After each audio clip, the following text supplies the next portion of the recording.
Hello everyone, teaching संस्था में आप सभी का एक बार फिर से स्वागत है। और इसके पहले मैंने 7 क्लास दे दिया था सीडीपी का, और मैंने वहाँ पे आपको 6 क्लास बताया था। तो उसके लिए मैं बता दूँ, वो छठा नहीं था बल्कि वो 7वां क्लास था, ठीक है ना। इसके पहले की जो क्लास थी वो 7वीं थी। आज की जो क्लास है वो 8वीं रहने वाली है, ठीक है। प्रैक्टिस सेट नंबर ये 8वां है। और आप जानते हैं प्रीवियस ईयर की मैं प्रैक्टिस करवा रही हूँ, जिसमें एक आपके अगर आपने प्रीवियस ईयर कर लिया तो आपका जो प्रश्न है यहाँ से आपको 70% मिल जाएगा, ठीक है ना। तो प्रीवियस ईयर करना बहुत ज़्यादा ज़रूरी है।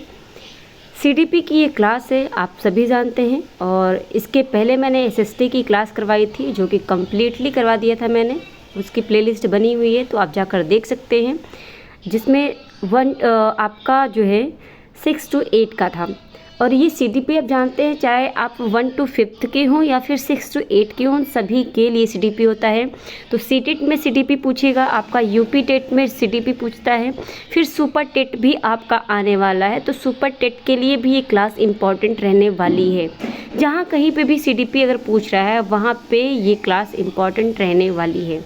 शुरुआत करते हैं आज के सेशन की। और पहला क्वेश्चन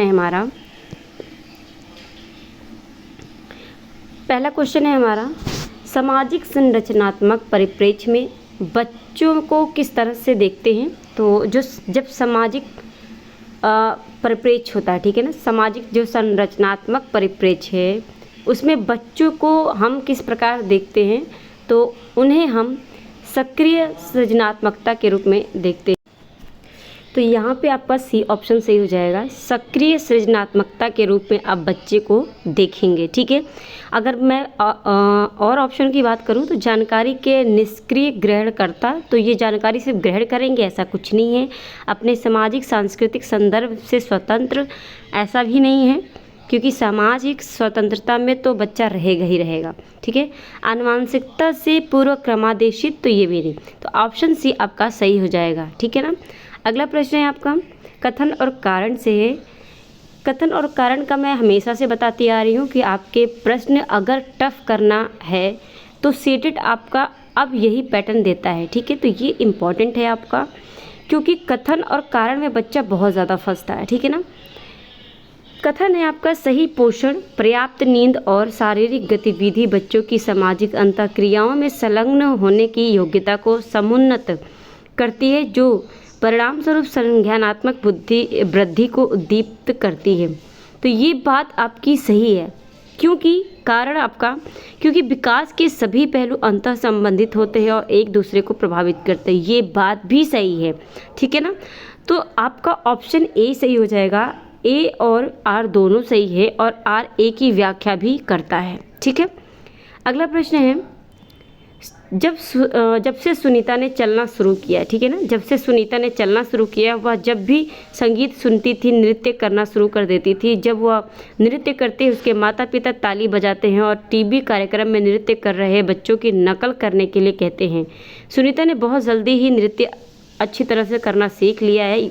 यह उदाहरण विकास के किस सिद्धांत को दर्शाता है।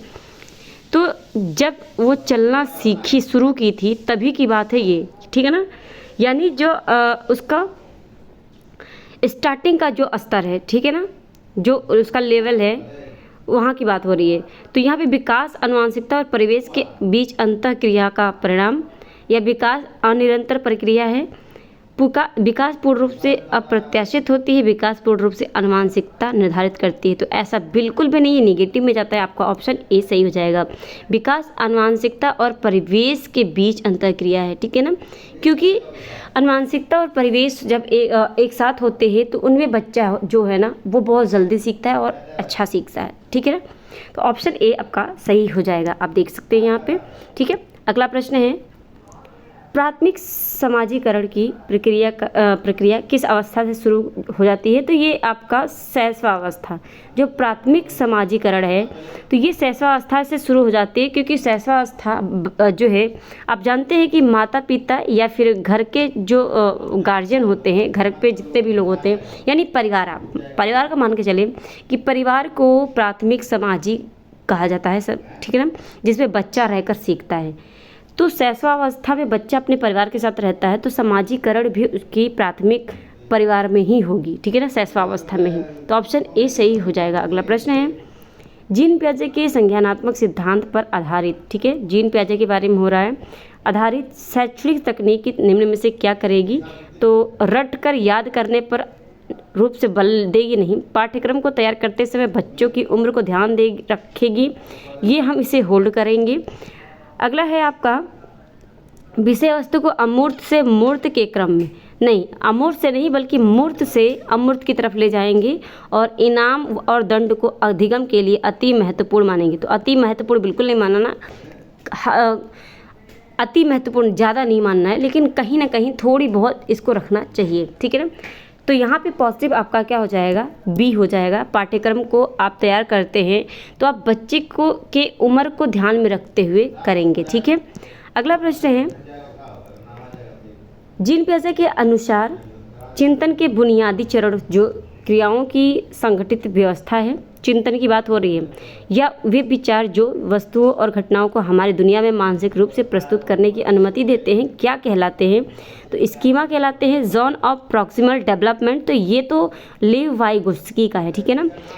तो यहाँ पे अगर मैं बात करूँ तो स्कीमा जो है ना, ये जीन पियाजे के द्वारा दिया गया है, तो ऑप्शन ए सही हो जाएगा। अगला प्रश्न है, निम्न में से किस सिद्धांतकारी ने यह प्रतिपादित किया था कि सामाजिक अंतःक्रियाएं आधारभूत मानसिक क्षमताओं को उच्चतर संज्ञानात्मक क्रियाओं में रूपांतरित करने में महत्वपूर्ण भूमिका निभाती हैं? तो ये सामाजिक अंतःक्रिया की बात लेव वाइगोत्स्की ने कहा था, ठीक है ना, लेव वाइगोत्स्की। अब देख सकते हैं यहाँ पे लेव वाइगोत्स्की, जहाँ पर भी सामाजिक अंतःक्रिया की बात आ जाती है तो लेव वाइगोत्स्की आंसर होगा। जहाँ पे सामाजिक संज्ञानात्मक आता है वहाँ पे आपका इसके आपका जीन पियाजे हो जाएगा। अगला प्रश्न है, निम्नलिखित में से कौन सा लेव वाइगोत्स्की के संज्ञानात्मक सिद्धांत पर आधारित है? तो लेव वाइगोत्स्की आपका रेसिप्रोकल जो टीचिंग होती है, पारस्परिक अध्यापन, ये लेव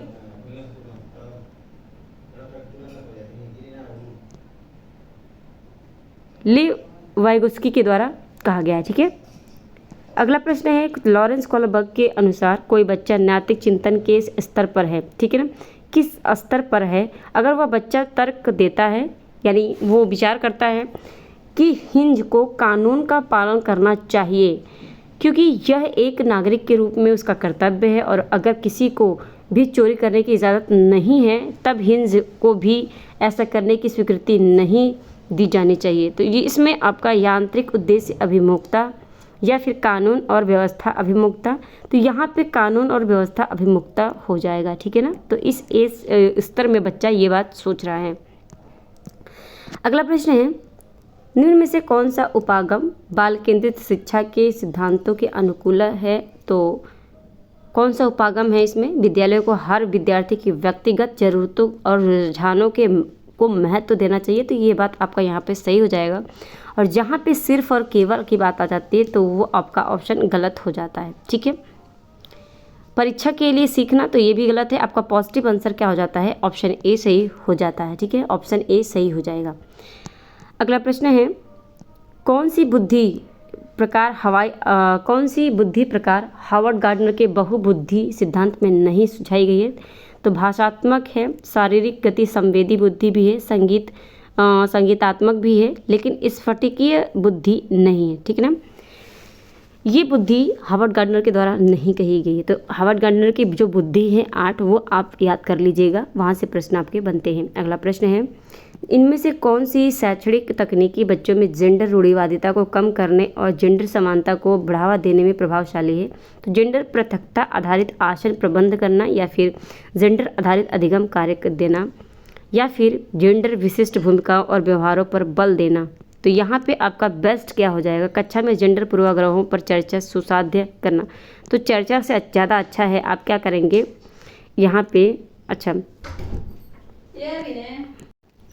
तो यहाँ पे आपका फोर्थ सही हो जाएगा, ठीक है ना। यहाँ पे आप क्या करेंगे? जेंडर पूर्वाग्रहों पर चर्चा सुसाध्य करेंगे। अगला प्रश्न है, एक ऐसी कक्षा जिसमें विद्यार्थियों का समूह विविधतापूर्ण हो और उसमें अध्यापक को क्या करना चाहिए? तो एक ऐसी कक्षा जिसमें विद्यार्थी का जो समूह है वो अलग अलग हो, यानी विभिन्नता से पूर्ण हो, तो उसमें एक अध्यापक को क्या करना चाहिए, व्यक्तिगत विभिन्नताओं को पक्षपोषित और सम्मानित करना चाहिए, या व्यक्तिगत विभिन्नताओं को कम करने की कोशिश। तो आप व्यक्तिगत विभिन्नताओं को कम करने की कोशिश करेंगे क्या, या फिर व्यक्तिगत विभिन्नताओं को अनदेखा करना चाहिए, या शिक्षण अधिगम की प्रक्रिया में व्यक्तिगत विभिन्नताओं को मुख्य बाधा समझना चाहिए। तो बाधा तो बिल्कुल नहीं समझना है, बल्कि आप क्या करेंगे, पहला आपका सही हो जाएगा कि जो व्यक्तिगत विभिन्नता है उन्हें आप पक्षपोषित करेंगे और सम्मानित करेंगे। ठीक है। अगला प्रश्न है, आकलन के संदर्भ में राष्ट्रीय शिक्षा नीति 2020 निम्न में क्या प्रस्तावित करती है। तो निम्न में आपका योगात्मक आकलन, परीक्षा के लिए अधिगम। तो परीक्षा के लिए अधिगम तो बिल्कुल नहीं। डिग्री बहुआयामी, तो डिग्री हमें थोड़ी ना प्राप्त करवानी है। पेपर और पेंसिल आधारित वस्तुनिष्ठ प्रश्न बोल दिया है, तो वस्तुनिष्ठ प्रश्न की बात नहीं करनी है यहाँ पे, बल्कि यहाँ पे अगर मैं बात करूँ तो सबसे ज़्यादा अच्छा यहाँ पे बोला है डिग्री की नहीं, बल्कि बोला है कि 360 डिग्री। ठीक है ना, मैंने यहाँ पे ध्यान नहीं दिया। तो यहाँ पे 360 डिग्री बहुआयामी प्रगति उन्नति बोला है। 360 डिग्री का मतलब है सर्वांगीण विकास होना चाहिए बच्चे का। ठीक है ना, तो ऑप्शन सी आपका सही हो जाएगा। अगला प्रश्न है, आगामी 10 वर्षों में क्या विज्ञान इतनी उन्नति कर लेगा कि दूसरे ग्रहों पर जीवन की खोज की जा सकेगी। यह प्रश्न विद्यार्थियों में डैश चिंतन को बढ़ावा देगा, क्योंकि यह डैश देने का मौका देता है। तो अपसारी अनेक संभावित उत्तर या अभिसारी केवल एक सही उत्तर। तो यहाँ पे आप क्या करेंगे, अपसारी करेंगे। ठीक है ना, अपसारी करेंगे क्योंकि बच्चे के अंदर डाइवर्जेंट होना चाहिए। ठीक है ना, डाइवर्जेंट चिंतन करेगा तो अनेक संभावित उत्तर मिलेंगे। ठीक है ना, तो अनेक संभावित उत्तर देने का मौका देना चाहिए। तो आप केवल तो बिल्कुल निगेटिव पे जाना ही नहीं है, ऑप्शन ए सही हो जाएगा। अगला प्रश्न है, कथन और तर्क से है। ठीक है ना, कथन है, एक अध्यापक विद्यार्थियों को विद्यालयी परियोजना के लिए अपनी स्थानीय विरासत पर प्रस्तुति तैयार करने को प्रोत्साहित करता है। ठीक है, क्योंकि अपने समुदाय और विरासत संबंधी अनुभवों को साझा करना विद्यार्थियों को समावेशित महसूस करने में मदद करता है। तो ये बात आपका सही है, ए और बी, ये जो आपका ए और आर सही है, और आर ए की व्याख्या भी करता है। अगला प्रश्न है, अक्षरों का अनुपयुक्त आकार और रिक्त प्रवाही और प्रिंट अक्षरों का मिश्रण और गलत वर्तनी डैश के भेदक लक्षण है। तो गलत वर्तनी, जब आप लिखने में कोई बच्चा अगर प्रॉब्लम पाता है अपने आप को, तो वहाँ पे आपका क्या आ जाएगा, डिस्ग्राफिया हो जाएगा। मैंने बताया था आपको कि डिस्ग्राफिया जो है आपका ये लेखन वैकल्य से संबंधित है, लेखन से संबंधित है, लेखन वैकल्य। ठीक है ना, और पढ़ने जब आप वाचन नहीं कर पाते हैं तो वो डिसलेक्सिया हो जाता है। ठीक है ना, वाचन हो गया या पढ़ नहीं सकते, तो वहाँ पे आपका क्या प्रॉब्लम होती है, डिसलेक्सिया होती है। अगर आप कैलकुलेशन में प्रॉब्लम पा रहे हैं या फिर जो है गणित में, तो वहाँ पे आपका डिसकैलकुलिया हो जाएगा। ठीक है ना, गुण वैकल्य हो जाएगा। ठीक है ना, तो ये आप ध्यान में रखेंगे। अगला प्रश्न है, निम्न में से कौन सा सिद्धांत शिक्षा में समावेशन के लिए बाधक है। तो शिक्षा में समावेशन के लिए कौन सा सिद्धांत बाधक है। विषय वस्तु को विभिन्न प्रकार से प्रस्तुत करना, ये तो पॉजिटिव बात है। विद्यार्थियों को विभिन्न प्रकार से नामीकृत करना। ठीक है ना, नामीकृत करना, लेबलिंग करने की बात हो रही है, तो ये हम होल्ड में रखेंगे। ठीक है ना, इसे हम होल्ड पे रखेंगे। मतों को विविध प्रकार से अभिव्यक्त करना, ये पॉजिटिव है। फिर आपका आता है अधिगम प्रक्रिया में विविध प्रकार से सम्मिलित करना, तो यहाँ पे निगेटिव बोला है, बच्चे के नामीकृत करने को बता रहा है। तो यहाँ पे विद्यार्थियों को नामीकृत बिल्कुल नहीं करना है, लेबलिंग बिल्कुल नहीं करना है, वरना बच्चों के अंदर बहुत सारी निगेटिविटी आ जाती है। ठीक है ना, तो ऑप्शन बी सही हो जाएगा। अगला प्रश्न है, दृश्य बाधित विद्यार्थियों को ऐसी क्या सुविधा दी जाए जिससे कि वे प्रभावशाली ढंग से सीख सके और संप्रेषण कर सके। तो संकेत भाषा का प्रशिक्षण, भाई जब बच्चा देख ही नहीं पा रहा है तो उसे आप संकेत देंगे तो वो फिर कैसे करेगा। ठीक है, ब्रेल भाषा का प्रशिक्षण। ठीक है ना, इसे आप होल्ड रखेंगे। फिर आपका पाठ्य सामग्री को वाचन में बदलने वाले सॉफ्टवेयर। ठीक है, फिर है आपका स्पर्शनीय उभरी मुद्रित सामग्री। तो यहाँ पे अगर मैं बात करूँ तो दृष्टि बाधित विद्यार्थी के लिए, तो यहाँ पे आपका ऑप्शन ये दिया है, ठीक है ना। तो सेकंड और आपका थर्ड फोर्थ सही हो जाएगा। ऑप्शन ए आपका सिर्फ गलत होगा यहाँ पे, ठीक है ना, क्योंकि यहाँ पे आप संकेत में नहीं देंगे बल्कि आप यहाँ पे ब्रेल भाषा का बच्चे को ट्रेनिंग दे सकते हैं, ठीक है ना। और आप text to speech converting software का यूज़ कर सकते हैं। फिर आप टेक्सटाइल आप प्रिंटेड मटेरियल का भी यूज़ कर सकते हैं, ठीक है ना। तो ये आपका तीनों पॉजिटिव था। अगला प्रश्न है, निम्नलिखित में से कौन सी मेधावी विद्यार्थियों की विशेषता नहीं है। तो मेधावी विद्यार्थी मात्र की दृष्टि से अधिगम करना, तो परीक्षा मात्र की दृष्टि से तो मेधावी बच्चा नहीं करता है। उन कामों को करने के लिए आंतरिक रूप से विपरीत होना जो उन्हें चुनौतीपूर्ण लगते हैं। तो यहाँ पे ये बात जो है हम सही मानेंगे, क्योंकि यहाँ पे ये बात तो सही है कि बच्चा अभिप्रेरित होता है आंतरिक रूप से। फिर आपका है अन्वेषण और अधिगम के लिए उत्सुकता, तो ये बात भी होती है एक मेधावी छात्र के अंदर। फिर आपका है कि अधिगम क्षेत्रों में उच्चतम स्तर की उच्चतम श्रेणी की उपलब्धि, ये भी ठीक है, लेकिन यहाँ पे मात्र परीक्षा के लिए तो ये ऑप्शन गलत है और विशेषता यही नहीं होती है एक मेधावी छात्र के अंदर। अगला प्रश्न है, विद्यार्थियों में भ्रांतियों को सुलझाने के लिए एक अध्यापिका को क्या करना चाहिए। तो खोजी अधिगम को सुसाध्य करना चाहिए, प्रत्यक्ष निर्देशन का इस्तेमाल करना चाहिए, उन विद्यार्थियों को शर्मिंदा और दंडित करना चाहिए। तो आप ये करेंगे नहीं, भ्रांतियों को अनदेखा करना है। तो भ्रांतियों को अनदेखा भी नहीं करना है, बल्कि आप क्या करेंगे, आप खोजी अधिगम को सुसाध्य करना, या फिर आप क्या करेंगे बी। तो यहाँ पे ऑप्शन ए सही हो जाएगा, जो खोजी अधिगम है उसको आप क्या करेंगे, सुसाध्य करेंगे, ठीक है ना। अगला प्रश्न है, विद्यार्थी सर्वोत्तम रूप से कब सीखते हैं। तो विषय वस्तु के साथ अर्थपूर्ण संलग्न से, या फिर अध्यापिका के मौखिक निर्देशों का निष्क्रिय पालन करके, दूसरे के व्यवहार की नकल अनुकरण करके, या फिर दी गई विषय वस्तु का रट्टा मारकर। तो आपका यहाँ पे अगर मैं बात करूँ तो ऑप्शन ए पॉजिटिव जा रहा है और हमारा यही आंसर सही हो जाएगा, ठीक है। अगला है आपका कथन और तर्क से है, ठीक है। कथन, एक अध्यापिका को अधिगमकर्ताओं को जानकारी से असंबंधित, ठीक है, खंडों में प्रस्तुत करनी चाहिए, और जिन असंबंधित बोल रहा है, ठीक है ना, खंडों में प्रस्तुत करनी चाहिए, और जिन संप्रत्तियों का आकलन हो चुका है उनका कोई संदर्भ नहीं देना चाहिए। तो ये बात भाई गलत है। आप क्यों नहीं करेंगे, ऐसा करना है आपको, बल्कि संबंधित खंडों में प्रस्तुत करेंगे और उनके संदर्भ का आप उसका संदर्भ भी देंगे, ठीक है ना। तो ये ए तो आपका गलत हो जाएगा।